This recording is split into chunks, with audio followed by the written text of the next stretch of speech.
pastor Amaral, há muito tempo atrás, alguns meses atrás, veio falar comigo, pedindo a bênção para fazer esta conferência. E depois ele me falou que no domingo pela manhã, a responsabilidade de pregar seria minha.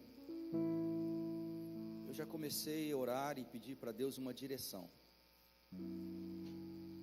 sobre o que falar.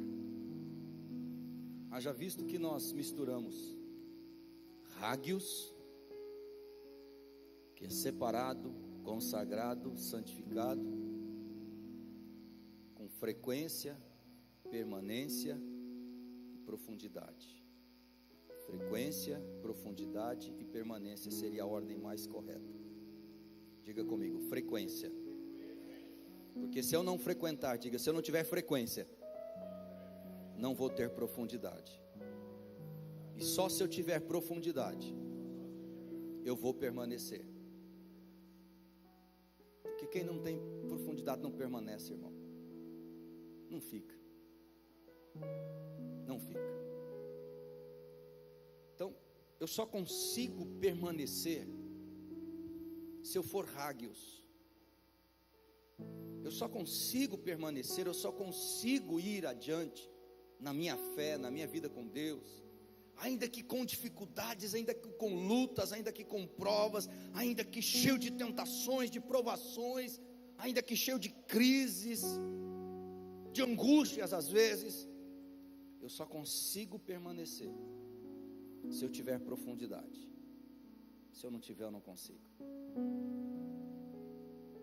E o Senhor me trouxe essa parábola,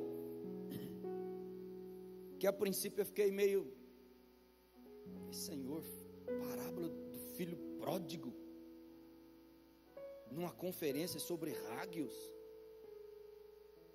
Como não veio a revelação toda, só veio o texto, eu confesso para vocês, e assim, Deus faz umas brincadeiras com a gente que prega, às vezes meio estranha.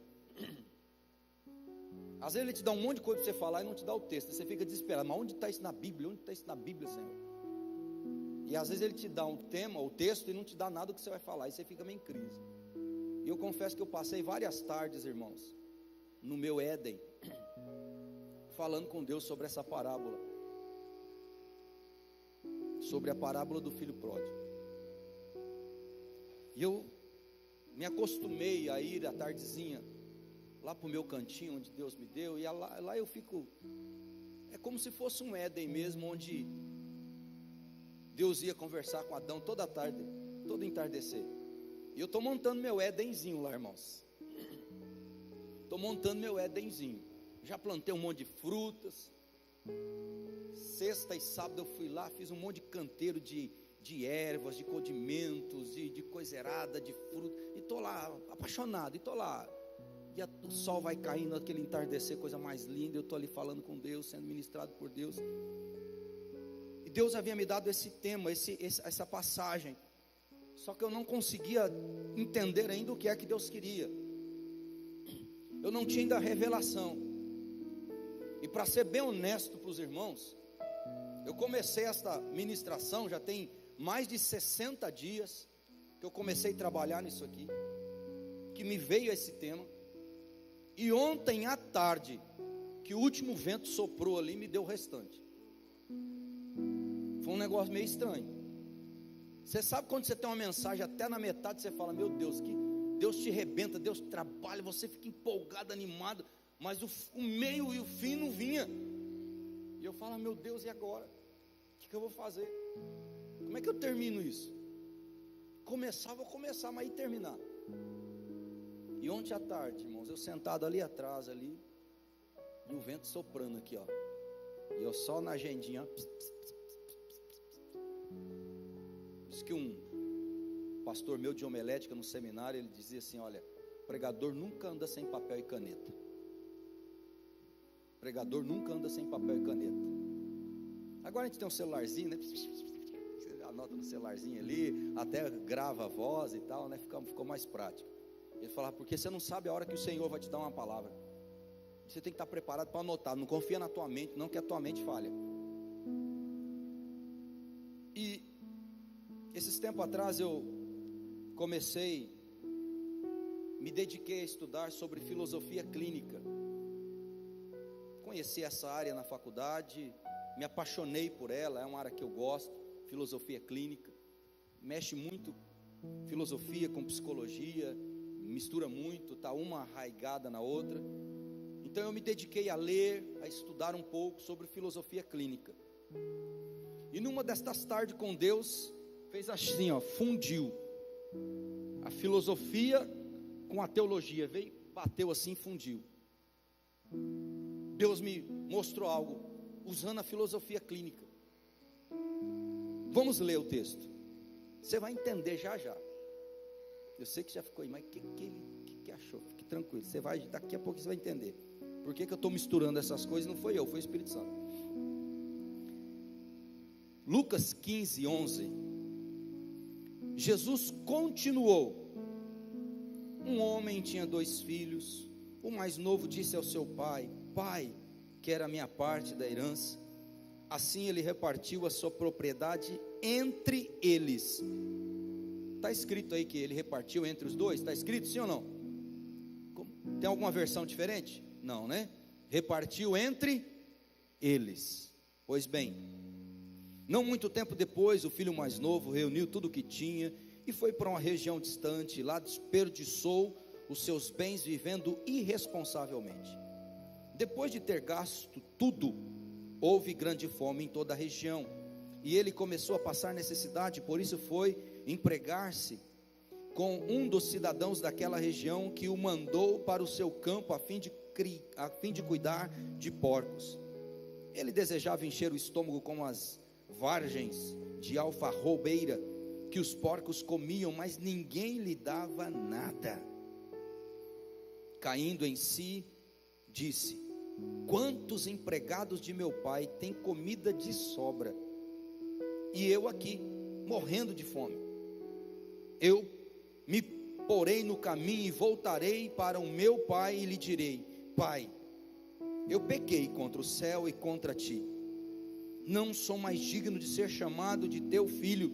Trata-me como um dos teus empregados. A seguir levantou-se e foi para o seu pai. E estando ainda longe, seu pai o viu e, cheio de compaixão, correu para o seu filho, o abraçou e o beijou. E o filho lhe disse: Pai, pequei contra o céu e contra ti, e não sou digno de ser chamado teu filho.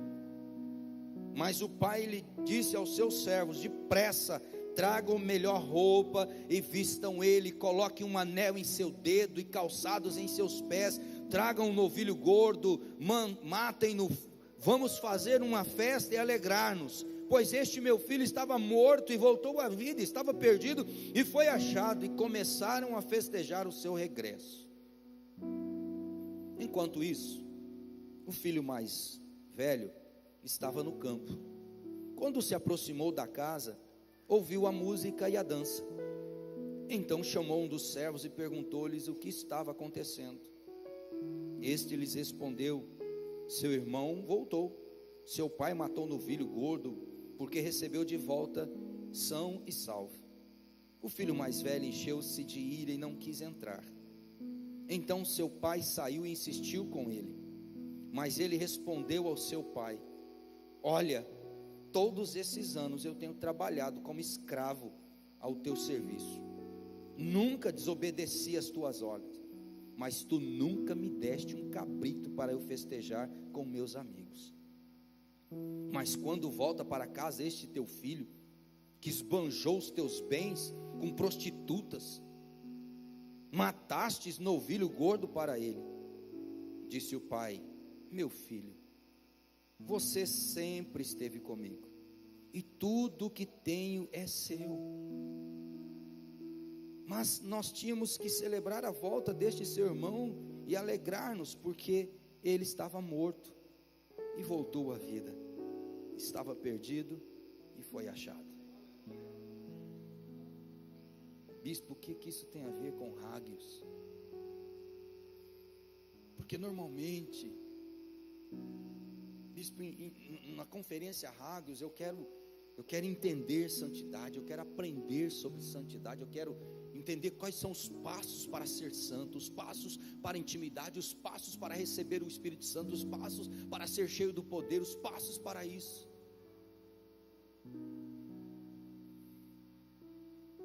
A grande questão nesses dias não é como ser, a grande questão é por que deixamos de ser.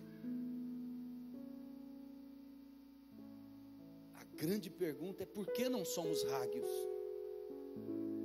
Se nós fomos feitos assim, se nós nascemos assim, nós nascemos Hagios, Deus nos fez Hagios, santos, separados.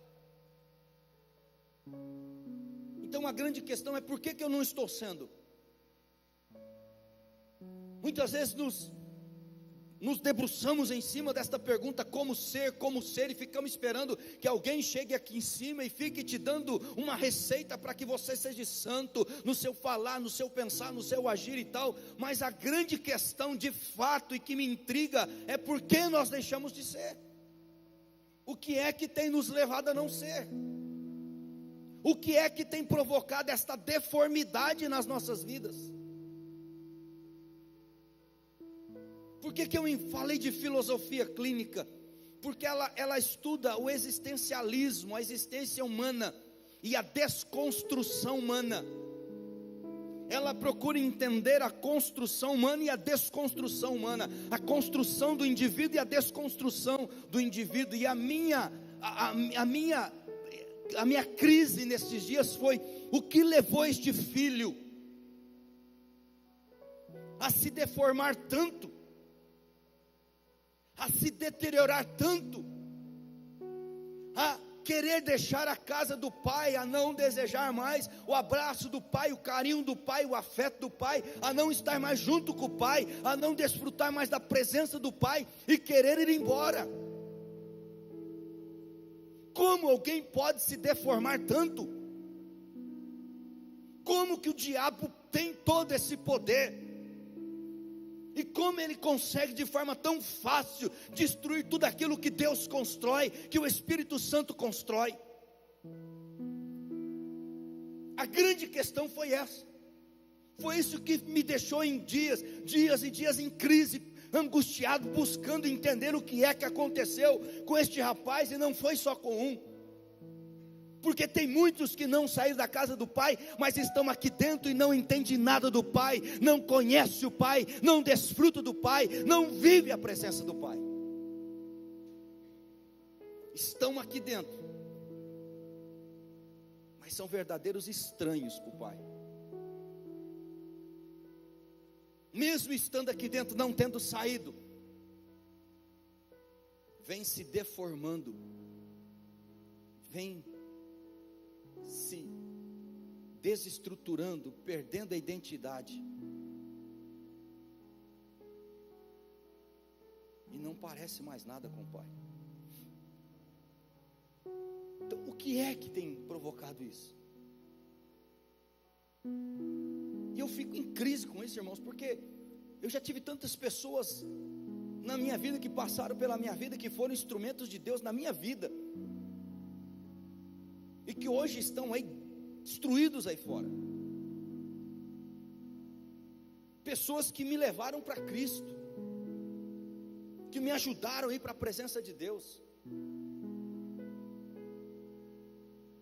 Eu falo isso porque eu tenho na minha família isso, um tio que foi para mim uma referência de homem de Deus, um pastor, era uma referência, e de repente o diabo deformou tanto ele, destruiu tanto ele, que hoje ele nem de longe parece com Deus. Foi totalmente deformado, foi totalmente destruído. Então, como pode alguém que era Hagios, alguém que era separado, consagrado, santificado, que vivia na presença de Deus, que tinha profundidade, pelo menos era o que aparentava, e de repente ele chega no momento e diz: olha, pai, eu estou indo embora. Foi bom até aqui, foi legal e tal, bacana, Gostei, chorei às vezes, arrepiei às vezes, mas agora eu estou indo embora. Vou lá para fora porque tem uns baratos muito legal lá fora, tem umas coisas muito legais lá fora que tá aqui dentro de mim, eu estou querendo ir lá experimentar. Então, eu comecei a ser ministrado pelo Espírito Santo de Deus sobre isso, a desconstrução dessa identidade hagios nas nossas vidas. Como que o diabo consegue desconstruir esta identidade que deve ser uma marca na nossa testa? A Bíblia diz que santidade tem que estar na nossa testa. Como que o diabo consegue isso? E a gente fica em crise, irmãos. Porque pessoas que estavam aqui no altar, muitas vezes que você já conhece, e você sabe, se você buscar na memória agora, você vai encontrar um monte de pessoas que você conheceu, que você conhece, que já pregavam a palavra, que eram pregadores da palavra, ou que eram levitas, ou que era alguma coisa na igreja, algum ministério, lideraram, eram pessoas que você admirava, que você até se espelhava nelas, e hoje estão aí no mundo. Pessoas que você olhava para ela e falava assim: eu quero ser como fulano. Olha aqui, olha como ele está cheio de Deus.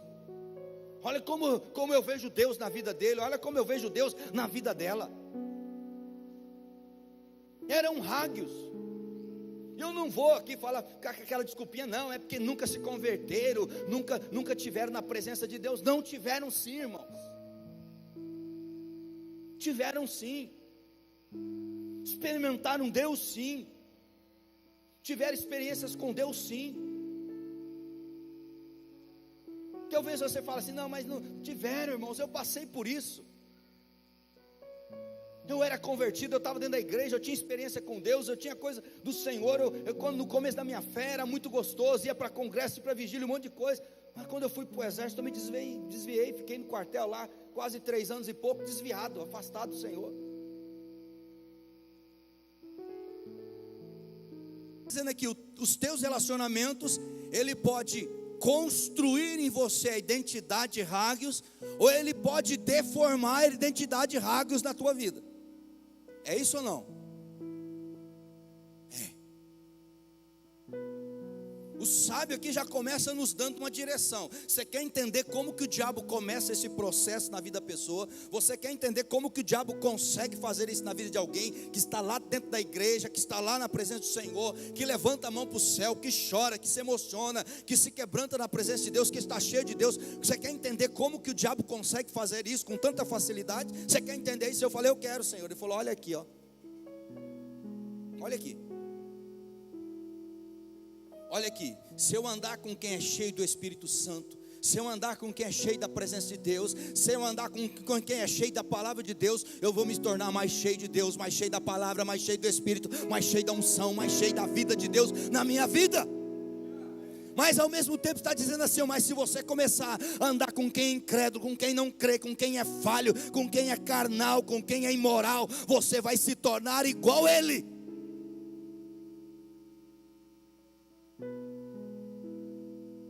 É isso ou não que os textos também nos dá direito de entender? Sim ou não? Se você andar com os sábios, ou seja, os relacionamentos têm poder de nos transformar. Ninguém passa por um relacionamento ou por uma relação sem ser transformado por ele. Não tem como você passar por um relacionamento sem ser tocado por ele, sem de alguma forma você ser mudado por ele. Não tem. A Bíblia é categórica, o sábio é categórico. Ele fala: não adianta, se você quer crescer, se você quer ir cada vez mais fundo, se você quer ter mais permanência, você tem que andar com pessoas assim. Meu irmão, não me venha com conversa fiada, dizendo: não, eu sou forte, eu consigo. Não consegue nada. Consegue nada. Tem um ditado popular por aí que diz que água mole, pedra dura, tanto bate até que fura. Talvez no começo você vai resistir, só que entenda bem, não estou falando que você agora vai pegar suas coisas, vai vir para dentro da igreja e vai viver aqui dentro. Talvez você já fez essa leitura do que eu estou falando. Não é isso. Estou falando do relacionamento profundo, daquele que participa da tua intimidade, daquele que participa das tuas emoções, dos teus sonhos, dos teus ideais, daquelas pessoas que você abre a tua vida para ela. Não estou falando de um colega de trabalho, não estou falando de um colega de escola, não estou falando de um vizinho, estou falando daquelas pessoas que você de fato se relaciona. Entenda isso. Daqui a pouco agora também vai surgir aqui um bando de fariseus. Sou santo, converso com mais ninguém, não me relaciono com mais ninguém. Sai para lá, pecador, para trás de mim, Satanás. Colega de escola fazer: ô, como é que você está? Para trás de mim, capeta. Sai dele, sai dele. Estou falando de relacionamento. Relacionamentos são aquelas pessoas que têm acesso às nossas emoções, que têm acesso aos nossos sentimentos, que têm acesso aos nossos pensamentos. Aquelas pessoas que de alguma forma têm poder para nos fazer pensar. De repente ele pode até, você fala, mas ele não muda meu pensamento, ele não consegue mudar minha cabeça, mas ele consegue colocar dúvida, e colocou a dúvida, já era. Mas será que é isso mesmo? Como que a serpente conseguiu destruir Adão e Eva, arrancar os dois do paraíso, irmãos? Não foi colocando uma dúvida? Ó, Deus falou que nós não podemos, porque dia que nós comemos, mas será que é isso mesmo? Com uma dúvida. Então, os nossos relacionamentos, eles podem fortalecer, edificar, construir esta identidade Hagios em nós. Os nossos relacionamentos, eles podem nos levar a nos aprofundar no Senhor, a mergulharmos no Senhor, a nos separarmos para Deus, a irmos cada vez mais profundo, a termos cada vez mais frequência, como eles podem nos esfriar. Meu irmão, esse tempo atrás eu peguei uns crentes aí, os infelizes estavam tão cegos, que foi tratar uma pescaria na minha frente, na quarta-feira, no horário do culto. Foi, mas é sonso demais. E assim o diabo vai chegar um momento que ele vai arrancar até a tua vigilância, não vai nem vigiar, você vai falar as besteiras sem vigiar e não vai nem perceber que as pessoas estão perto de você te ouvindo.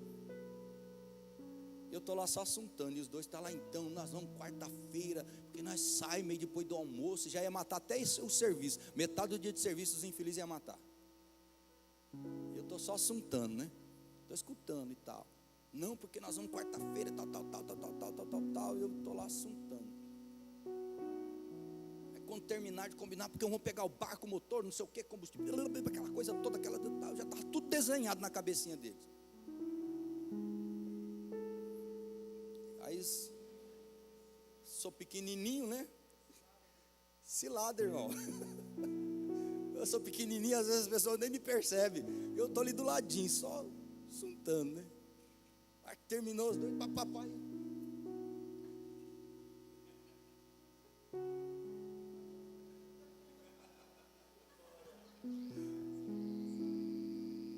Eu falei, irmão, não tem quinta-feira, não pode ser, tem que ser na quarta-feira.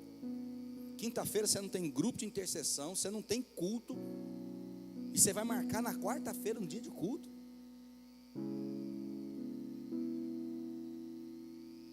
E aí depois fica orando, por que Deus não fala comigo?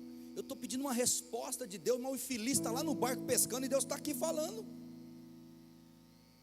E quer que Deus fala com ele.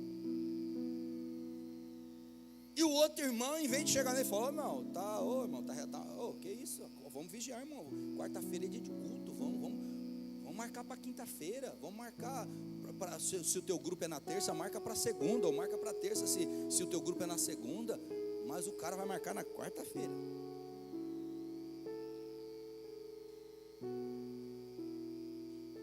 E aí não sabe, irmãos, por que as coisas começam a acontecer, começa a haver um esfriamento, começa a acontecer essa deformação na vida cristã. Aí ele não sabe por que ele já ora e já não sente mais. E aí ele não é o filho que sai da casa, ele é o filho que fica dentro da casa, mas fica aqui e não sabe de nada que acontece na casa, porque esse infeliz desse irmão do filho pródigo aqui, estava lá pelos campos lá, ele nem sabia o que se passava dentro da casa dele. Ei, o que está acontecendo lá dentro da minha casa? Ei, por que está esse barulhão todo lá dentro da minha casa lá? Meu irmão, tem pessoas que estão dentro da casa do Pai, mas estão totalmente alheias. Estão totalmente alheias porque elas não participam, elas não se envolvem com as coisas do Senhor, e por isso elas não conseguem mergulhar, por isso elas não conseguem ter profundidade, porque estão aqui dentro, mas estão distantes. Fala para o teu irmão, não adianta estar aqui dentro, mas a cabeça está lá no mundo.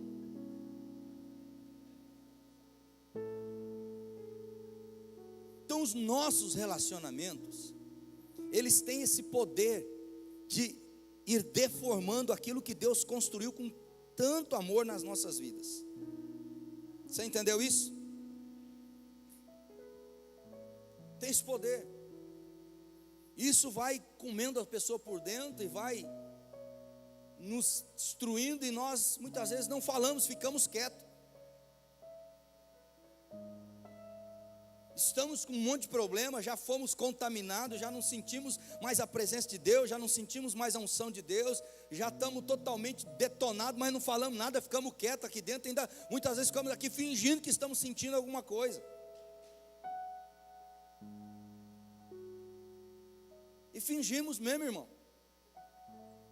Levanta a mãozinha para o céu, força o zoinho, fecha o zoinho, fica forçando ali, para os outros acharem que, olha que espiritual, mas por dentro está morto.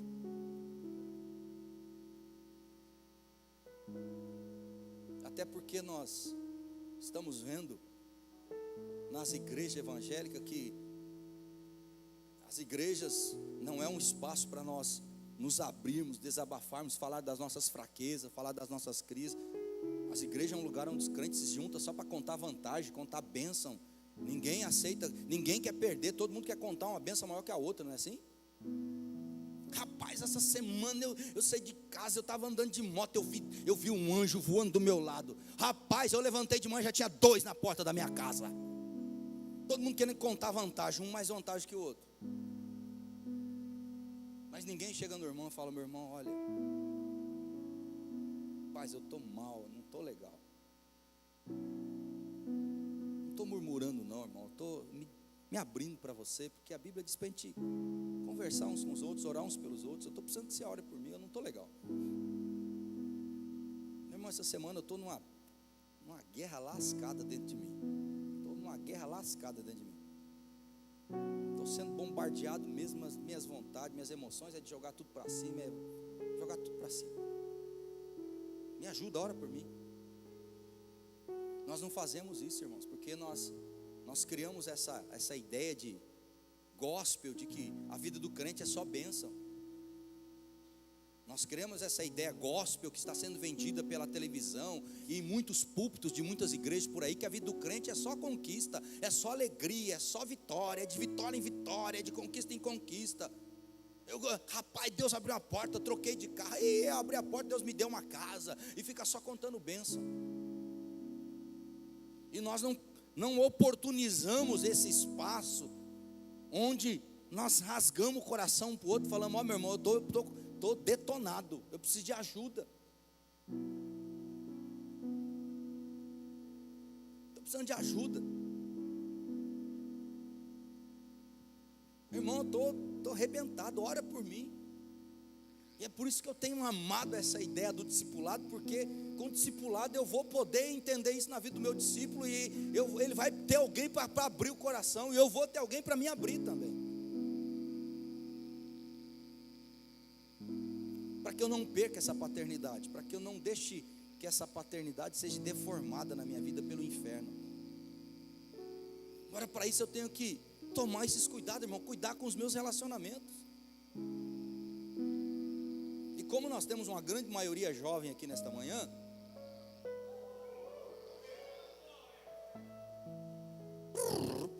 como nós temos a maioria jovem aqui nesta manhã, aí ficou melhor. Então vai um bizu aí para você agora. Bizu é a linguagem militar. No exército nós usávamos muito isso aí. Bizu, traduzindo, significa dica. Vai uma dica para você. Cuidado com quem você tem se relacionado. Cuidado. Porque o que nós vemos, infelizmente, não é muitas vezes você lá fora influenciando eles. É eles lá fora influenciando você. Porque nós participamos de um evento como esse aqui, somos impactados, porque desde sexta-feira à noite eu estou sendo impactado por este evento, estou sendo impactado, mas esse impacto não pode chegar aqui e parar, como já foi dito aqui algumas vezes. Na semana que vem ele tem que ir lá para a escola onde eu estudo, tem que ir lá para o trabalho onde eu trabalho, tem que ir lá para dentro da minha casa, eu tenho que levar para onde quer que eu for, mas muitas vezes ele morre aqui. Essa unção, essa inquietação, essa euforia toda morre aqui. Por que eu não consigo ver isso na segunda-feira lá dentro da escola? Por que eu não consigo ver isso durante a semana nas faculdades? Ninguém inflamando os outros. Rapaz, Deus me tocou, estou cheio de Deus. Rapaz, você não entende o que está acontecendo. Deus é tremendo. Eu não vejo essa geração influenciando a geração lá de fora. Muito pelo contrário, eu vejo quando chega lá fora, fica todo mundo comedido novamente. Não quero passar por radical, por fanático. Se eu mostrar para as pessoas lá fora que eu estou cheio de Deus, que eu estou cheio da presença de Deus, se eu começar a falar de Deus, vão me chamar de fanático, de doido. É assim ou não é, irmãos? É assim ou não é, irmãos? É assim. Então, isso tem que ir para fora. Isso tem que ir para outros lugares. Isso tem que contagiar lá fora também. Eu não posso mais simplesmente ficar aqui dentro nesse embate aqui dentro. Só aqui dentro eu sou cheio da unção e lá fora não. Nós somos chamados para contagiar lá fora, para sermos ráguios lá fora. Quantas pessoas do teu trabalho você tem aqui na igreja que você ganhou através do teu testemunho de vida? Quantas pessoas da tua sala de aula você tem aqui dentro da escola que você ganhou com o teu testemunho de vida, porque você é ráguios lá fora? Teus vizinhos, eles te chamam para orar por eles quando acontece algum problema na casa deles?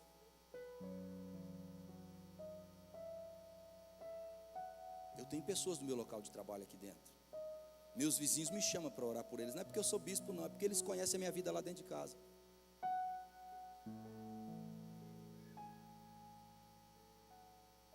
No meu local de trabalho eles vêm pedir oração para mim. E você? Eles estão vendo Deus na tua vida lá fora também?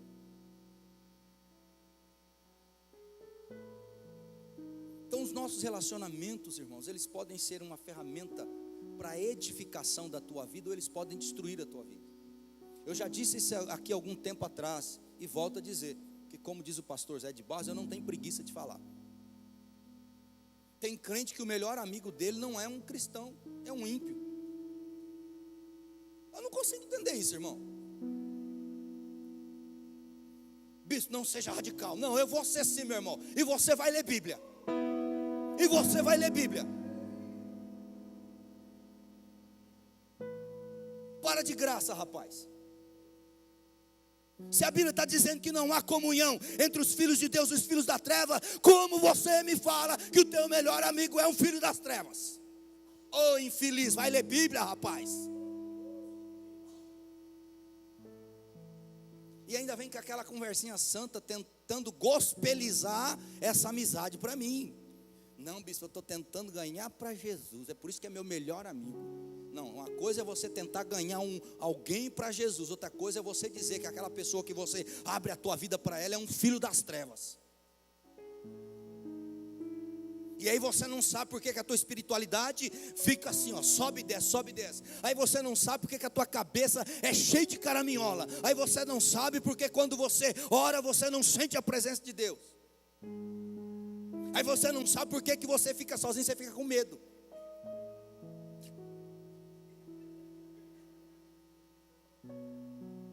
Apagou as luzes com você lá dentro num quarto escuro, você entra em crise. Começa a sentir arrepio. Estou sentindo arrepio, deve ser os capeta, está tudo à minha volta. Meu irmão, deixa eu te falar uma coisa aqui, não é revelação não. Tem um monte de demônios à sua volta assim. Você não sabia disso? Não precisa eu ficar aqui no... Eu vou te dizer, receba. Estou vendo a capetada tentando te destruir. Eis que te digo, filho, está à tua volta. Ô infeliz, vai ler Bíblia.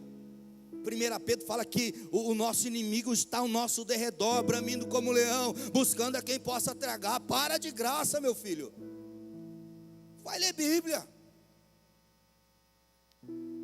Você sabe que há demônios o tempo todo tentando destruir a tua vida, e você vai ainda ficar aí dando brecha para ele? Então os nossos relacionamentos, Provérbios é muito claro, ele é muito categórico, ele é enfático. Ele fala, se você quer se construir de uma forma santa, íntegra, se você quer crescer no Senhor, você precisa se relacionar com pessoas que são assim. Agora, se você começar a se relacionar com pessoas que não têm intimidade com Deus, que não têm vida com Deus, que não lê Bíblia, que não ora, que não tem secreto com Deus, que não frequenta a igreja, que não frequenta nada, que leva as coisas do Senhor de forma relaxada, é igual eles que você vai se tornar.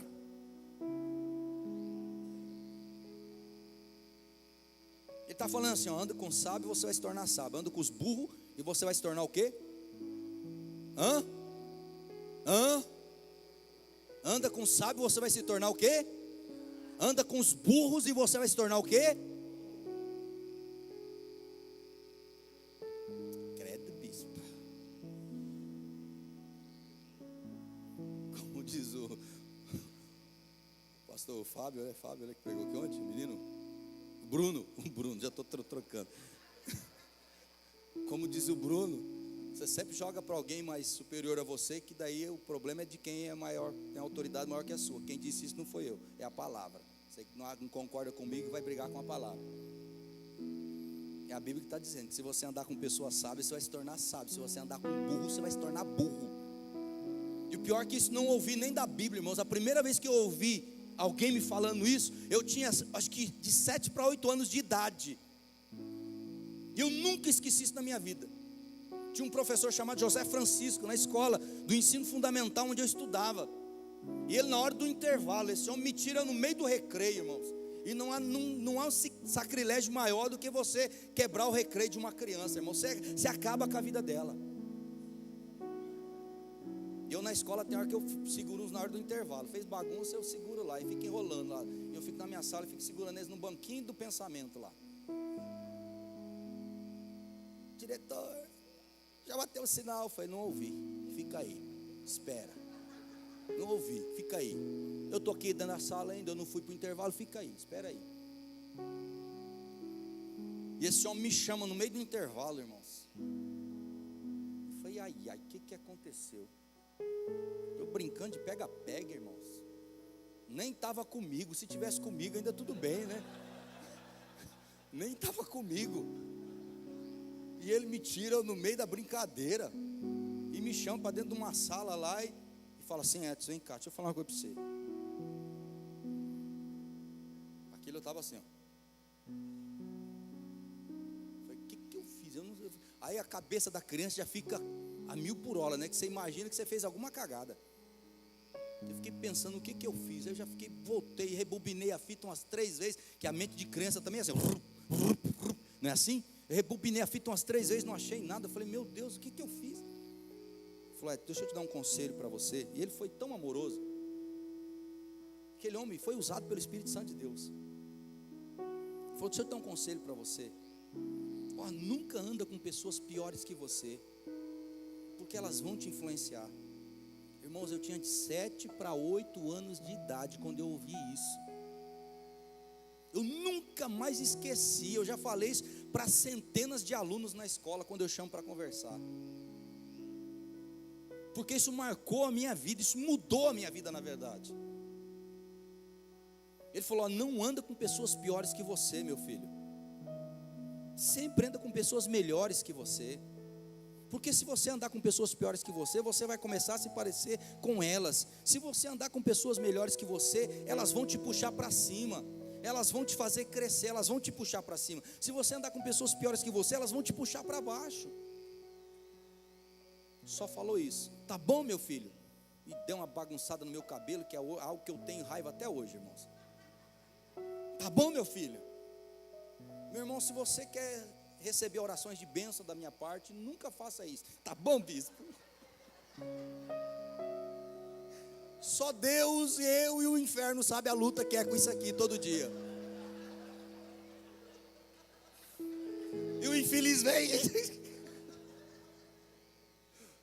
Só, irmão. Então não faça isso. Se você quer que virar as costas, que eu falo assim, infeliz. Não faz isso não. Ele falou isso e deu aquela chacoalhada na minha cabeça e falou, vai.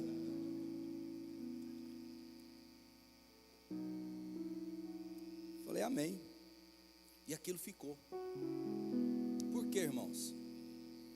Eu estava durante o recreio e o incrível é que ele já tinha me observado algumas vezes. E ele viu que eu estava durante o intervalo brincando com um camaradinha lá que realmente era porcaria. Era porcaria. Já era um bandidinho já. Desde criança, infelizmente. Mas esta é a verdade.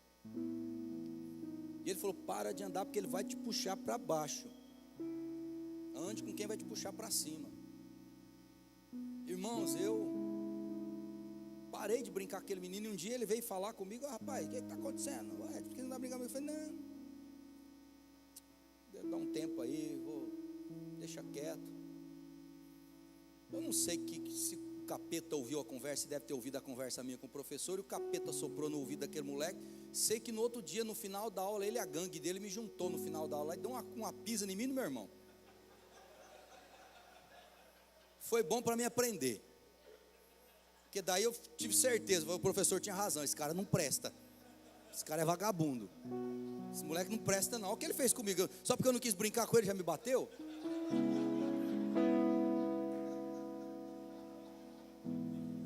Eu entendi, falei, realmente, o professor tinha toda a razão. Só porque eu não quis. Imagina se fosse brigar. Pegou, juntou a turminha dela, juntou eu e meu irmão no final da aula, mas desceu o porrete de nós. Chegamos em casa tudo arrebentado. Mas amém, aprendi. Fala pro irmão do teu lado, brinca com o capeta que você vai sair desse jeito, ó. Vai brincar com o capeta que você vai sair desse jeito, ó. Tudo arrebentado.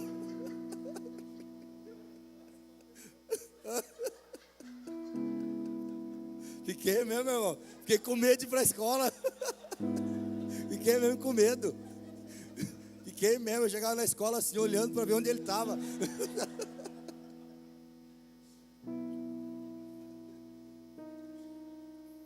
Então, os relacionamentos, meu irmão, eu aprendi esta palavra de Provérbios com o meu professor. Lá quando eu tinha 7 para 8 anos, ele já, um homem naquele tempo já falava isso aqui, falou, ó, se você andar com sábio, você vai se tornar mais sábio, ele vai te puxar para cima. Se você andar com alguém espiritual, você vai se tornar mais espiritual, ele vai te puxar para cima. Se você andar com pessoas que lê a palavra do Senhor, elas vão te puxar para cima, elas vão te fazer entender melhor a palavra de Deus, elas vão falar mais da palavra de Deus, você vai crescer. Agora, se você andar com carnal, você vai descer, eles vão te puxar para baixo. Se você andar com um burro, ele vai te puxar para baixo. E se você andar com um briguento, você vai apanhar. Você vai apanhar. Eu sei disso. Eu experimentei isso. Então fica a dica aí. Não ande com um briguento, você vai apanhar a hora dessa. Se não dele, dos outros que vai bater nele, com certeza. Então os nossos relacionamentos é a primeira estratégia, a primeira metodologia do inferno para começar a arrancar aquilo que é santo, aquilo que é puro, aquilo que é perfeito em nós, são as nossas amizades, nossos relacionamentos. Não tem, queridos, guarde bem isto. Nós não conseguimos passar por um relacionamento sem que de alguma forma sejamos tocados por ele. Faz parte, a filosofia clínica ela vai muito fundo nisso, ela fala muito dessa questão das relações, do meio onde nós vivemos, dos nossos relacionamentos, como que uma pessoa pode ser tão destruída, desconstruída emocionalmente, intelectualmente, de todas as formas, através das suas relações. Ela mostra isso claramente. Então não é só a palavra que te alerta, a psicologia também fala sobre a influência do meio, tem várias correntes psicológicas que tratam disso. Não quero entrar no mérito porque eu não sou um psicólogo. Mas a filosofia também fala disso aí, dessa desconstrução do ser, Quando ela trata do existencialismo humano, ela fala: olha, o ser humano muitas vezes é desconstruído, ele é destruído pelas suas relações. As suas relações têm poder para levá-lo para cima, para mudar a história de vida dele, para fazer ele se tornar um grande homem, uma grande mulher, mas também os seus relacionamentos podem destruir a vida de uma pessoa.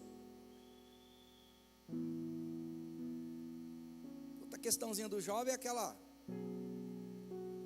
conversa mole, que está namorando com o ímpio, mas está namorando para ganhar para Jesus.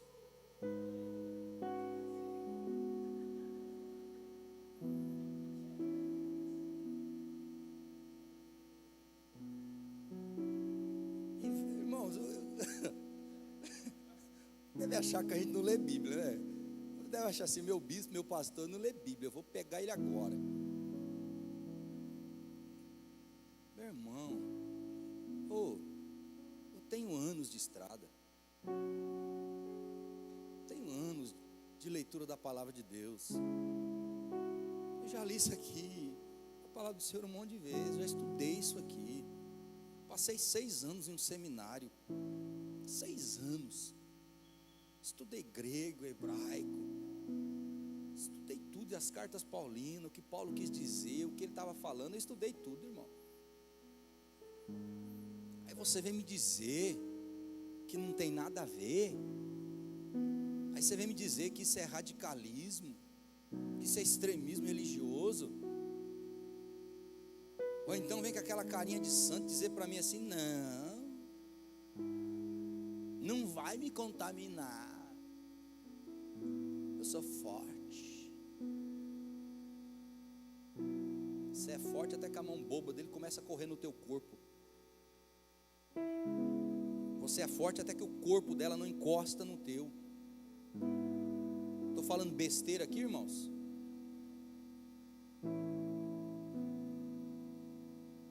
Aí começa aquela lenga-lengazinha que a gente já conhece. Se você me amasse, você fazia comigo. Não é essa mesma estratégia que o diabo usa? É ou não é, irmãos? Você não me ama, você não se entrega. Se você me amasse, você se entregava. Não é essa conversa mole? Muitos irmãos, eu conheço essa conversa, eu já usei essa estratégia besta aí, irmão. Eu já usei essa conversinha mole aí já, filho. E aí você vem me falar que não tem problema. Então rasga a Bíblia e joga fora, porque a Bíblia está falando que tem. Você está falando que não tem. E aí? Deus, através da sua palavra, está dizendo que você não deve, que você não pode. Não está falando que você não deve, está falando que você não pode. Mas aí eu quero saber mais do que Deus. Eu quero entender mais do que Deus. Eu quero entender do ser humano mais do que Deus, que fez o ser humano. Porque Deus não sabia ao certo. Deus estava meio ocupado quando Ele mandou Paulo escrever isso. Deus não tinha consciência do que Ele mandou Paulo escrever. Ou Paulo estava num momento de carne, estava meio irado porque ele era solteiro, devia ser feio, barrigudo, ninguém queria ele, então ele falou: não namora também com ninguém. Você acha isso? Paulo sabia o que estava escrevendo, meu filho. Aí você vem aquela conversinha gospel. Problema não. Sabe aquela conversa? Só falta a linguinha assim. Tem problema não. Você consegue, você é forte. O que a Bíblia diz? Para fugir da aparência do mal. Não está falando para você: não resistir ao diabo e ele fugirá de vós. Não é esse aí. O texto certo para esse momento é fugir da aparência do mal. Mas aí você quer ser mais santo que a Bíblia. E aí não sabe por que ele está se desconstruindo. não sabe por que está se esfriando espiritualmente, não lê mais Bíblia, não ora, não jejua, não busca mais a Deus, não frequenta os cultos mais todos, não participa da Arena Jovem, não participa de nada da igreja, é um filho que está dentro da casa do pai, mas está alheio, está distante, não entende nada, não conhece nada da casa do pai, não participa de nada da casa do pai, não sabe dos direitos dele, não sabe que ele tem acesso a tantos bens, a tanto tesouro. O infeliz fala que eu nunca fiz uma festa, eu não assei um carneirinho com os meus amigos. Ué, mas você não assou porque você não quis. Você não comeu porque você não quis, estava aí. Não foi isso que o pai falou? Foi ou não foi? Estava tudo aí, era tudo teu. Tudo que é meu é teu. O que isso quer nos dizer, irmãos? Deus está dizendo: ó, tudo que é meu, filho, é teu, eu dispus para você. Você é santo, você é sacerdócio real, você é geração eleita, você é povo escolhido, você é meu e tudo que é meu é teu. Só que você não veio para mim, você não entende nada de mim. E aí fica, o que está acontecendo lá mesmo? O que está acontecendo lá dentro da minha casa? Ó, estão dando uma festa lá. Festa por quê? Ó, o teu irmão voltou. Aquele traste voltou. Ó, o teu pai já abraçou, beijou, já deu um anel para ele, já colocou uma roupa nova nele. E o churrascão está comendo lá. Em vez de ficar alegre, irmãos, o que ele fez? Ficou o quê? Nervoso. E tem muita gente ficando nervosa com a bênção de Deus na vida de outras pessoas. Tem muitas pessoas ficando chateadas com aquilo que Deus tem feito na vida do irmão, no ministério do irmão, na família do irmão, no trabalho do irmão. Porque ele não consegue produzir, então ele vai tentar destruir quem produz. Porque ele não consegue ter unção, não consegue ter poder, não consegue ter graça, ele não consegue desfrutar da intimidade do pai, ele não consegue ganhar um abraço do pai, ele não consegue ganhar um beijo do pai, não consegue ganhar um cheiro do pai. Então aí ele quer detonar os outros que ganham. E aí não sabe por que não é santo, irmão. Mas eu vivo dentro da igreja. E de que adianta viver dentro da igreja e não praticar aquilo que a palavra fala?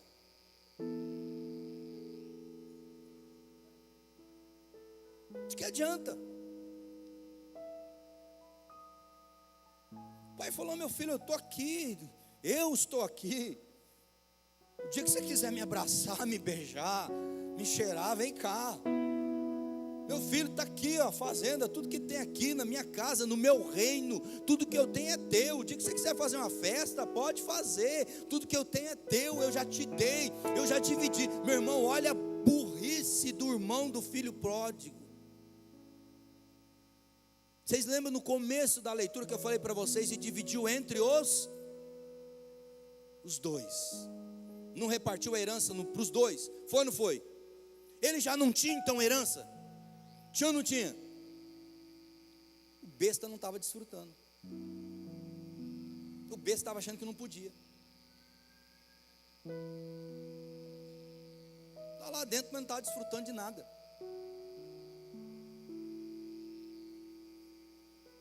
Estava relacionando com Deus. Não tinha um bom relacionamento com o pai. Mas agora eu quero te chamar a atenção para outro tipo de relacionamento também com o pai do filho pródigo. Verso 12. O mais novo disse ao seu pai: pai, que era a minha parte na herança. E assim ele repartiu a sua propriedade entre eles. O filho foi e falou com o pai. O que isso representa para nós no mundo espiritual hoje? O filho falando com o pai. O que é isso? Quando nós falamos com o nosso pai, o que é isso? Diga para o irmão do teu lado: eu sei que você ia falar oração, você estava esperando eu falar primeiro, né? Não é oração? Quando eu falo com meu pai, não é oração? Sim ou não? O meio de eu falar com meu pai não é através da oração? Porque o pai aqui não está se referindo a Deus. Sim ou não? O filho pródigo, ou o irmão do filho pródigo aqui, não está se referindo a nós, a igreja do Senhor? Sim ou não? Sim. Então falar com o pai, quando nós falamos com Deus, nós não falamos através, nós não chamamos isso de oração. Sim ou não? Sim, é oração. Então aqui houve o que? Uma oração. Aqui está falando de uma oração, do relacionamento a nível da oração. Então aqui é a relação. É a forma que eu me relaciono com Deus através da oração. Como que é esse relacionamento com Deus? Como que é a minha oração? Como que eu tenho orado? Porque aqui, meu irmão, essa oração se transformou em uma petição. Ele não foi conversar com o pai e falar: pai, que bom, né? Estou aqui na casa do Senhor, o Senhor tem, durante tantos anos, nos criou, tem nos abençoado, tem nos guardado, mesmo quando as coisas ficaram difíceis, o Senhor nos sustentou, o Senhor nos fortaleceu, o Senhor nos proveu. Pai, como é bom eu poder ter a casa do Senhor, estar debaixo do teto do Senhor, porque o Senhor tem cuidado de nós com tanto amor, o Senhor tem se dedicado tanto às nossas vidas. Oh, paizinho querido, olha, quando aconteceu isso, o Senhor fez isso. Olha, pai, eu me lembro do dia que o Senhor fez isso na minha vida, eu nem esperava, pai, o Senhor fez isso. Nós não vemos esse diálogo, essa conversa. Nós vemos alguém chegando no pai falando assim: olha, eu sei que eu tenho direitos, e eu vim aqui porque eu quero os meus direitos. Eu quero meus direitos. Então aqui fala de um tipo de relacionamento que nós temos desenvolvido com Deus. As nossas orações. Como tem sido as nossas orações? Por que muitas vezes não conseguimos ser santos? Por que muitas vezes não conseguimos ser separados, ser santificados? Por que muitas vezes não conseguimos ter profundidade?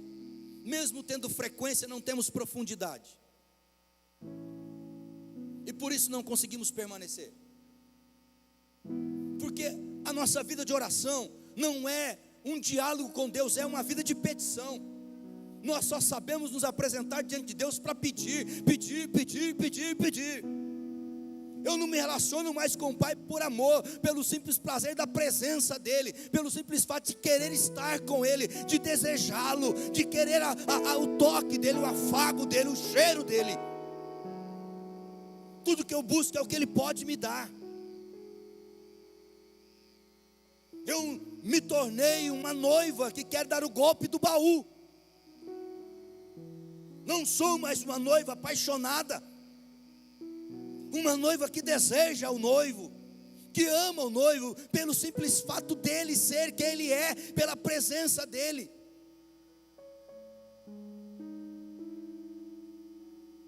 Mas estamos nos tornando aquela noiva que está querendo, doidinha para dar o golpe do baú, que só sabe orar para pedir. Irmãos, e já tem uma semana que o Senhor falou muito forte sobre isso no meu coração. E já tem mais de uma semana assim que eu venho colocando diante do Senhor. Eu estou tendo vergonha, irmãos, de pedir para Deus. Depois disso, e eu propus no meu coração mesmo que eu não vou pedir mais nada para Deus por um bom tempo. Eu vou buscar Deus pela relação, não pelo que Ele pode me oferecer. E me desculpe alguns irmãos, porque esses dias nem orado por ninguém eu tenho orado, pedido, o bispo ora por mim, eu não tenho pedido nada para Deus. Eu falo: Senhor, o Senhor conhece todas as coisas, o Senhor sabe da necessidade de todo mundo. Vai prevalecer a tua vontade, Senhor, eu quero é a tua presença. Estou sendo bem honesto com vocês, irmãos. Porque eu não quero ser aquele filho que só sabe se aproximar do pai para pedir. Para pedir. Porque tem até uma brincadeira, virou até motivo de chocarrice, quando um filho chega perto do pai e começa a adular muito o pai, fazer um carinho no pai, dar beijo no pai, fazer chamego no pai, já acha que o filho está interessado em alguma coisa. O que você quer? Fala lá, o que você quer? É dinheiro, é a chave do carro, o que é que você quer? Não é assim? Semana passada, Priscila chegou da faculdade, e ela às vezes quando eu saio às 2 e pouco da escola. Aí ela vai na escola e de lá nós vamos junto para casa. Esses dias ela chegou lá na escola, eu estava lá no pátio, lá no refeitório, conversando com o pessoal da cozinha. E ela chegou lá, chegou por trás, eu até levei um susto. Estava conversando com o pessoal, uma mão juntou na minha cintura assim, eu gelei na hora. E olhei assim, chegou, e aí quando eu fui virar do lado, me deu um beijo. Aí eu quase desmaiei. Era ela, me abraçou, me beijou. Bença pai, bença filha, Deus te abençoe filha. E aí, beleza, peguei ela, fui para casa. Quando foi no outro dia, uma funcionária da escola me chamou assim, num canto, assim: ô Edson, o olho dela estava vermelho, irmãos, ela estava emocionada. Achei a coisa mais linda do mundo ontem, aquilo que aconteceu aqui na escola. Falei, o quê? Falei, tua filha chegar, te abraçar e te beijar na frente dos outros, não ter vergonha. A gente não vê mais isso, né? A gente não vê mais isso. Eu achei tão lindo, olha, eu estou emocionado, eu fiquei emocionado, achei muito lindo aquilo. Falei, não, lá em casa a gente tem essa mania, eu abraço ela, eu cheiro, eu beijo, eu aperto, eu brinco com ela, é a minha negona.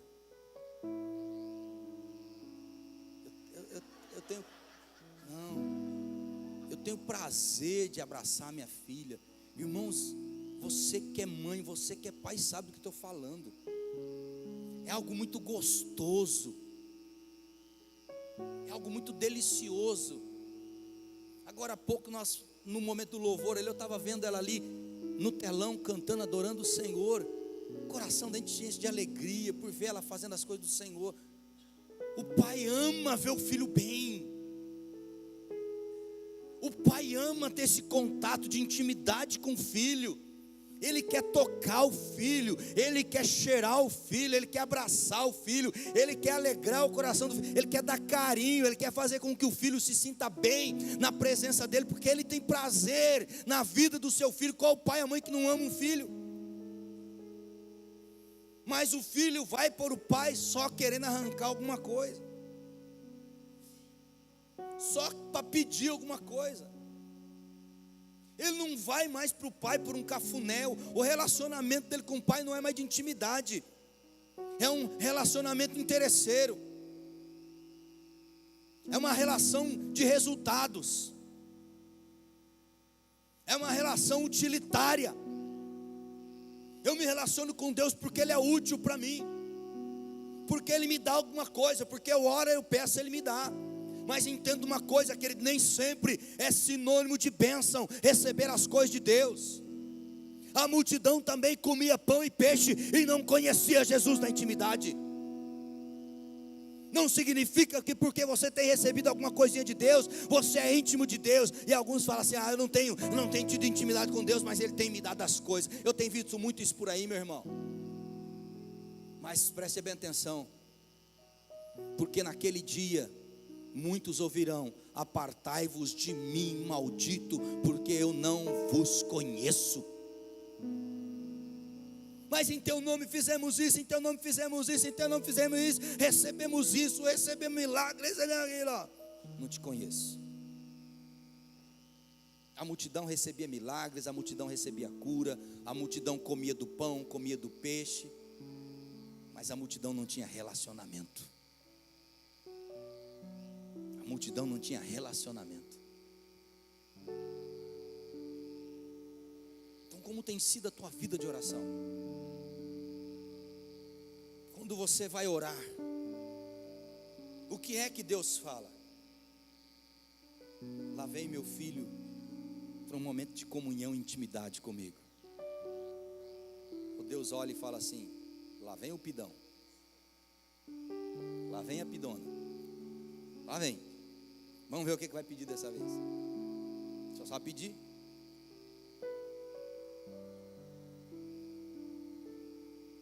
Então, como tem sido a tua relação com Deus? Você quer ser hagios? Sem relacionamento não há hagios. Sem relacionamento com Deus não há hagios. Se você não tem tempo para orar, se você não tem tempo para ler Bíblia, para ouvir Deus falar com você e dirigir a tua vida, porque você ouviu aqui ontem sem palavras, se você se mover sem palavras, você vai se lascar, meu irmão. Você vai se lascar se você andar sem palavra, se você andar fora da palavra. A Bíblia diz em Deuteronômio 28, ó, se você atentamente ouvires a voz do Senhor teu Deus, e tendo cuidado de guardares tudo quanto Ele vos disser, então todas estas bênçãos virão sobre ti. Está falando, olha, anda pela palavra, não se desvia nem para a direita e nem para a esquerda, então você vai ser abençoado. Aí o camarada não sabe que a vida dele não rompe, não vai. Anda fora da palavra. Meu irmão, isso é tão sério, e é tão consciente, e está tão deformado na vida de muitos, que ele nem procura mais o pastor, nem me procura, nem os pastores, nem o líder, nem o discipulador dele, para algumas coisas que ele vai fazer na vida dele, porque ele sabe que vai fazer caca. E eu sei, irmãos, eu sei, de muitos crentes nem me procura mais para conversar comigo. Sabe por que não procura? Porque ele já sabe o que ele vai ouvir, e ele não quer ouvir a verdade. No Velho Testamento havia dois tipos de profeta. Havia o profeta de Deus, que pregava a palavra, que levava aquilo que Deus mandava mesmo, e havia o profeta contratado, os profetas que eram pagos. Aí o profeta de Deus ia lá e entregava uma palavra, às vezes meia dura, pegava no rim do peão, no bofe do peão assim. Não, isso não quero não. Aí ele ia lá, o rei mandava, contrata um outro profeta lá. E o profeta vinha lá e falava tudo que você queria ouvir. Se você ainda está nessa fase de querer ouvir só o que você quer ouvir, você nunca vai ser Hagios. Ser Hagios é crescer, e crescimento, a primeira coisa é aprender a ouvir o que Deus fala e dar ouvidos ao que Deus fala. Goste eu ou não, aceite eu ou não, entenda eu ou não, Deus falou, amém. Eu já preguei isso aqui uma vez. Mesmo que não entenda, obedeça. A obediência vem antes do entendimento. Eu não entendo porque que mas você não tem que entender. Está falando na Bíblia, está na Bíblia, então obedeça, não questione. Quando um pai fala para a criancinha, ó, não põe o dedo aí, que a primeira coisa que o bebê começa a querer quando ele começa a gatinhar é onde? Meter o dedo aonde? Na tomada, é ou não é? Ele acha bonitinho, irmão, aqueles dois buraquinhos é tão lindo, aqueles dois buraquinhos é tão popotizante, parece que popotiza eles. Eles vão ficando assim, onde tiver, parece que eles ficam hipnotizados, eles vão direto com o dedinho assim, ó. É ou não é? Aí o pai e a mãe, não põe o dedo aí. Ele chega, assusta. Aí ele vai colocar o dedo de novo, porque a criança testa o pai e a mãe. E muitas vezes a criança é mais perseverante do que o pai e a mãe. Tem muitos pais e mães que precisam aprender a ser perseverante com os filhos, porque os filhos têm vencido eles. Eles falam, não faz, o filho vai tentando, não faz, vai tentando, até que eles largam, faz. Os filhos é mais perseverante que os pais. Você sacou aí, né, pai e mãe, né? Você entendeu aí, né? Se não, explico melhor. Eu acho que você já entendeu, né? Quem é que é a autoridade da casa? Beleza? Entendeu? Beleza. Então, vai tentar pôr o dedinho, o pai fala não, até que ele para de tentar. Ele desiste de pôr o dedo na tomada, porque já levou tanta bronca, já levou até um tapinha na mão. Então ele sabe que ele não pode pôr a mão na tomada, mas ele entende por que ele não pode pôr a mão na tomada? Ele sabe por que ele não pode pôr a mão na tomada? Não.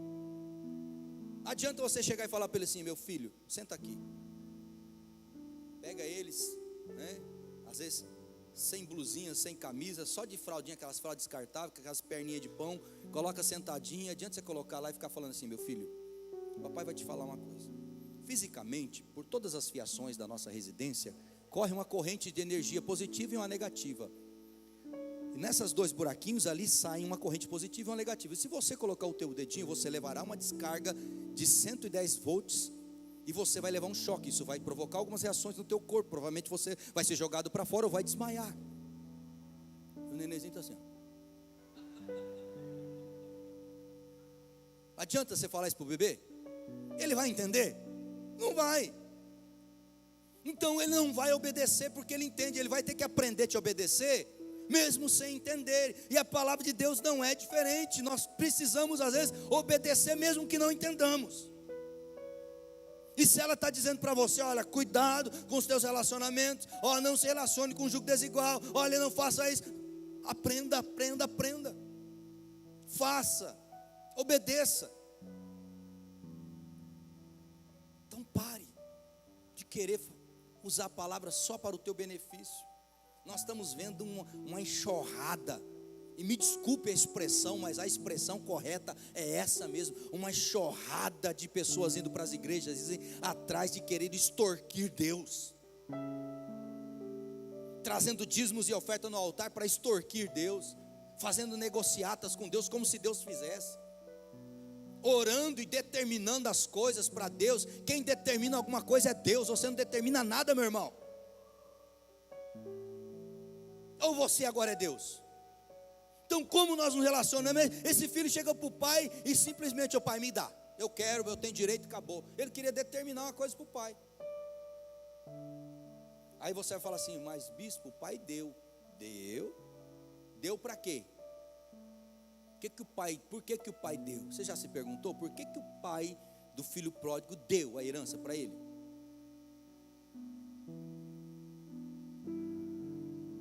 Pergunta para o irmão dado, por quê? Seja filósofo agora. Questione, fala por quê? Diz que o que move o mundo são as perguntas e não as respostas. A filosofia é uma incógnita, um questionamento completo, total, o tempo todo. Era o método de Sócrates, didático, dialético.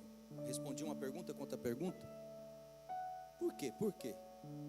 Diga para ele, eu vou te responder, porque eu sei.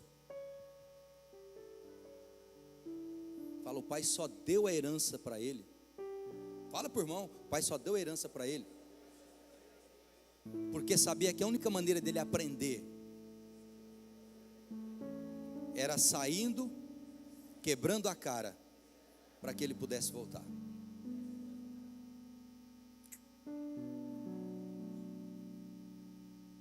Faz aquela pergunta agora, bem intelectual para o teu irmão. Sacou, mano? Sacou? Entendeu? Então por isso que às vezes Deus até dá algumas coisas por aí, meu irmão. Eu entendo isso. Porque as pessoas precisam entender que as coisas vão chegar um momento que vão perder o sentido, vai perder a graça, ou a pessoa vai perder, porque não adianta nada ter e não saber manter. Porque quem nos mantém é Deus. Então como tem sido o seu relacionamento com Deus em oração? Como tem sido a sua vida de oração com Deus? Porque essa deformação tem chegado até na oração. Essa desconstrução tem chegado na oração. As pessoas só sabem pedir, elas não se relacionam mais com Deus pela presença. É sim uma relação utilitária. Eu vou me aproximar de Deus para arrancar alguma coisa de Deus. Eu vou orar porque Deus vai me dar alguma coisa. Então porque eu sei que se eu ficar insistindo, até uso esse texto erradamente, erroneamente. Não, porque está escrito lá que se a gente ficar todo dia insistindo, Deus vai dar. Está usando a estratégia de muitos filhos aí, né? Muitas crianças usam com os pais hoje. Pede até que o pai dá. Não é assim. Ali está falando de estar constantemente na presença do Pai. Está falando de uma frequência na presença do Pai. Vivemos essa deformidade nas bênçãos, porque as pessoas acham que receber uma bênção é ser abençoado, está tudo certo, porque Deus me abençoou, Deus me deu alguma coisa, está tudo certo. Não está não, meu irmão. Talvez você sabe que não está. Você sabe que não está. Você sabe que mesmo que uma porta se abriu na tua vida, você sabe que mesmo que você recebeu uma cura, um milagre, alguma coisa de Deus, você sabe que mesmo assim foi graça de Deus, não foi porque você merecia coisa nenhuma, porque você sabe que a tua vida espiritual está destruída. É duro ouvir isso, né, irmãos? Eu sei. Eu sei. Porque a multidão também recebia milagre, recebia cura, recebia pão e peixe. Mas na sua grande maioria estava tudo destruído. A maioria não foi morar com Jesus na glória. A maioria não entraram para o reino dos céus. Mesmo aqueles que receberam milagres, comeram do pão e do peixe. Por quê? Porque eles conheciam o Deus do milagre. E eles não conheciam o Deus da intimidade, do relacionamento. Que Deus você tem conhecido? Se coloque de pé. Que Deus você tem conhecido? Que tipo de evangelho você tem vivido? O evangelho da relação, da intimidade, o evangelho da renúncia, o evangelho do sacrifício, o evangelho da cruz, o evangelho do ide? Ou você tem vivido o evangelho? O evangelho. Eu. O que é que você tem vivido? O evangelho da cruz? O evangelho da relação, da intimidade? Ou você tem vivido o evangelho?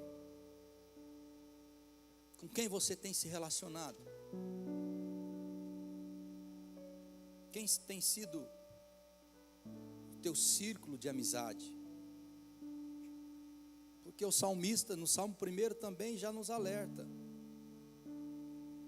dizendo que você só vai ser bem-aventurado se você não se deter no caminho dos pecadores, não se assentar na roda dos escarnecedores. O salmista já no primeiro salmo ele já começa já te falando, ó, se você quer ser bem-sucedido, fuja dessa galera. Já no Salmo 1, ele já começa falando, se você quer ser bem sucedido, se você quer se construir enquanto cristão, enquanto ráguios de Deus, bacana, legal, se você quer ir bem, se você quer ser feliz, porque bem-aventurado significa ser feliz, então fuja dessa galera, porque as tuas relações vão influenciar a tua vida, elas vão de alguma forma atingir você, beneficamente ou maleficamente elas vão, e você vai entender isso aqui. A parábola do filho pródigo é um alerta quanto às nossas relações. Se você ver, você vai entender que houve aqui problemas de relacionamento seríssimos. Bispo, mas não fala aí, não está falando que o filho pródigo saiu porque foi influenciado. Se você ler nas entrelinhas, se você tiver discernimento espiritual, você vai entender que foi sim. Ele pegou a grana dele e partiu para onde? Não foi para Gandaia? Você acha que ele já não estava vendo, ouvindo? Você acha que já não estava chegando na cabecinha dele? Você acha que do nada? Você acha que do nada uma pessoa chega do nada e fala assim, vou jogar tudo para cima e vou para Gandaia? Vou jogar tudo para cima e vou para Undão? Você acha que é do nada? Então você vai entender sim, na parábola do filho pródigo, que os relacionamentos dele destruíram a vida dele com o pai, destruíram o relacionamento dele com o pai. Que o que levou ele a sair da casa do pai, da presença do pai, foram os relacionamentos dele, foram as relações. Você vai entender também que muitos que não saíram, mas que estão dentro da casa do pai também, não significa que estão de bem com o pai. Porque estão dentro da casa do pai, mas vivem distante de tudo aquilo que é direito seu.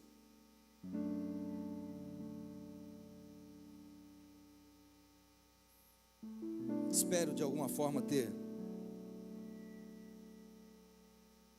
sido instrumento de Deus para a tua vida nesta manhã, pelo menos para provocar uma reflexão mais profunda na tua vida, para tirar você da zona de conforto, As crises são importantes para o nosso crescimento. Nós precisamos entrar nessas crises para crescer. Nós só conseguimos refletir, avaliar, tomar decisões e atitudes quando nós saímos da zona de conforto. Enquanto você está na zona de conforto achando que está tudo certo, você continua igual, na mesmice. Então esses confrontos, esses embates, essas crises são necessárias para a nossa construção espiritual. E até teológica. Porque tem muitas teologias que estão por aí, que estão detonando o relacionamento das pessoas com Deus. As pessoas vão para Deus como se fosse para o Carrefour, vão para a igreja como se estivesse indo para um hipermercado. Estou indo lá para buscar minha casa própria, estou indo lá para buscar meu carro, estou lá para buscar a minha cura, como se a igreja fosse um pronto-socorro. Eu vou aqui só para buscar cura.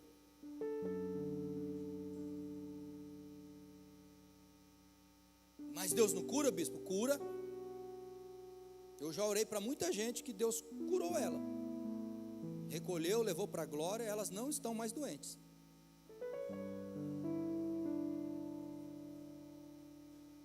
Ah, meu Deus do céu. Uai, meu filho, Deus responde, mas não é do teu jeito. Ou você acha que as coisas acontecem só do teu jeito? Deus responde. Você não pediu para curar? Teve uma irmã que uma vez ela falou para mim assim: bispo, eu não vou orar mais por ninguém doente. Eu falei: o que foi, filha? Os últimos 3 que eu orei morreu. Eu falei: filha, para com isso. Isso também é resposta de oração. Só não ora por mim. Isso também é resposta de oração. Mas você não ora por mim. Eu estou bem. Mesmo que eu estiver doente lá em casa, pode deixar, Deus está no controle, fique em paz. É sério, irmãos, ela veio com essa crise para mim. Ela está na glória hoje, está com o Senhor também. Mas o crente, até essa besteira, meu irmão, de morte, o crente tem que amadurecer, tem que crescer, meu irmão. Ô, gente fina, você crê no céu ou não crê?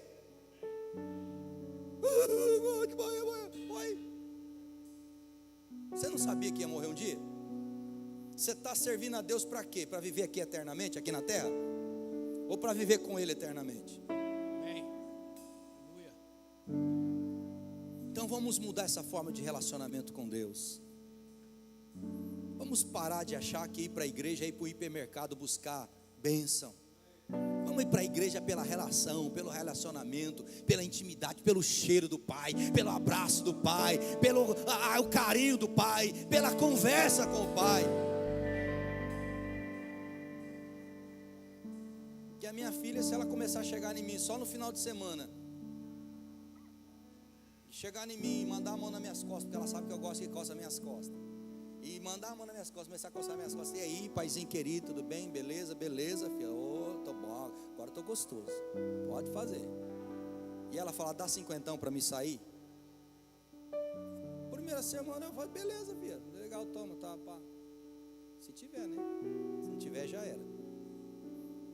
Na outra semana, só volta no final de semana de novo, meu irmão. Isso começa a acontecer por 30 dias aí. Só no final de semana ela chega em mim, me abraça, me beija. E aí, paizão, beleza? Tudo bem? Tal. Dá 20 aí, dá 10 aí, dá 50 aí. Aí chega um momento que eu falo: peraí. Ei, eu tô sendo trollado, mano. Minha filha está dando um golpe em mim. Não tem nada de me ama não. Ela está querendo realmente meu tutuzinho. O amor dela está no meu bolso, cara. Mas se ela vem em mim segunda, terça, quarta, quinta, senta comigo, deita lá na cama comigo, me abraça, me beija, me cheira, faz carinho em mim, me ama: pai, tudo bem com o senhor e tal, e começa a conversar comigo sem me pedir nada, só pelo momento de comunhão ali comigo. Meu irmão, tem hora que eu posso até não ter condições, mas eu faço das tripas o coração para fazer algo por ela, porque ela é uma filha que me ama, ela demonstra isso no dia a dia, de segunda a domingo ela demonstra amor por mim, eu sei que ela me ama de fato, ela não está querendo meter a mão no meu bolso não, é a relação que interessa para ela, é a paternidade, é o amor com o pai, o afeto com o pai, o carinho com o pai, a relação com o pai que interessa a ela. E aí fica a pergunta nesta manhã: que tipo de relacionamento você tem tido com Deus? Hagios é separado, é consagrado, é santificado, é intimidade com Deus. Ficou claro isso para você? Por que aconteceu essa deformidade na vida do filho pródigo? Feche os teus olhos.